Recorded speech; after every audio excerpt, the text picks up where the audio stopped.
Welcome back to the Chronicles of Humanism, where we explore what happened this week in history and talk about what it has to do with humanism.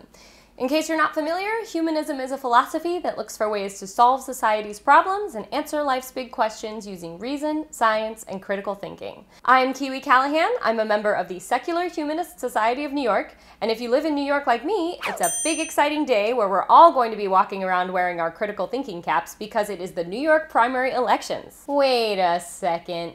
This is supposed to be a show about history. Why are we talking about something that's happening literally today? That is a very good question. And the answer is that I am going to use history to convince you to get off your couch, or take a break from work, or make a stop while you're running errands today to vote. Here's how. We're gonna play a game called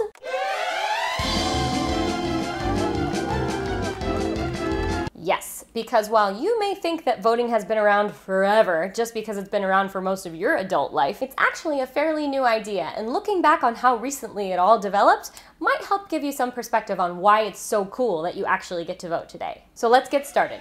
If you are a person between the ages of 18 and 21, you have only been able to vote since 1971. Before 1971, the voting age was 21.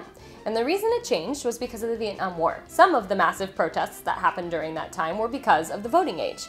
People were like, yeah, but if I can be drafted, shouldn't I be able to vote against being drafted if I don't want to be drafted into a war I don't want to be in? And that seemed like a pretty good idea to a lot of people. So in 1971, the voting age was lowered to 18. If you are a person of Native American descent, you have only been able to vote since 1924.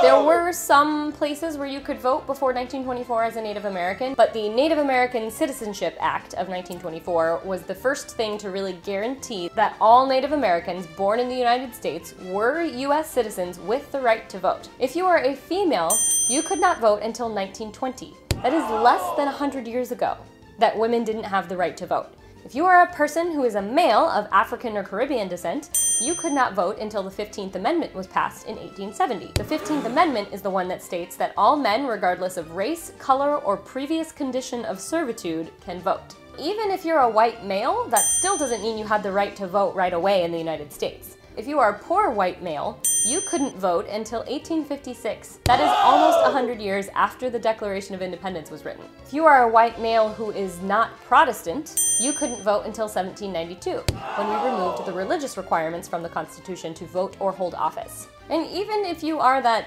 seeming holy grail of demographics, the rich Protestant white male, that doesn't mean you've been able to vote for the entire history of human civilization.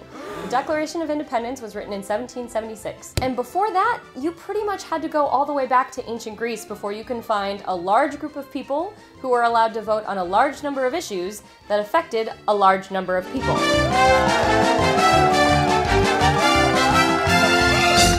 The point is, no matter who you are, voting is a privilege and it matters. I know it's easy to think that it doesn't matter, but if it didn't, why would politicians and super PACs be spending literally billions of dollars trying to get it?